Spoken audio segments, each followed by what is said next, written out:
ছোটোবেলা থেকেই তো গুলু পড়াশুনো করে না, তাহলে কাকা কেন তাকে হোস্টেলে দিয়ে আসে না? আমি তো তোর কাকাকে বলেছিলাম যে গুলুকে হোস্টেলে দিয়ে দিতে। দেখো না, কালকেই কাকা ওকে দিয়ে আসবে। তুই ঠিক বলছিস? হ্যাঁ, আমি সেটাই তো শুনলাম। বাবা আমাকে হোস্টেলে দিয়ে দেবে, আমি যাচ্ছি বাবার কাছে।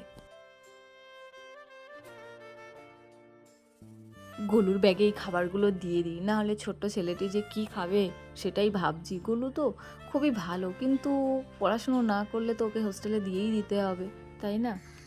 বাবা, বাবা, তুমি আমাকে হোস্টেলে দেবে এটা তুমি আমাকে আগে বলোনি কেন?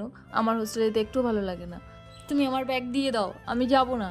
গোলু, তুমি হোস্টেলে যদি না যাও পড়াশুনো ভালো করতে পারবে না, তোমাকে তো অনেক বড় হতে হবে। না, আমি একটুও পড়াশুনো করব না, আমি তোমাকে ছেড়ে কোথাও যাব না বাবা, তোমার কথা আমার খুব মনে পড়ে। গোলু সত্যি আমাকে ভালোবাসে বন্ধু, ও আমার ছাড়া একটুও থাকতে পারে না।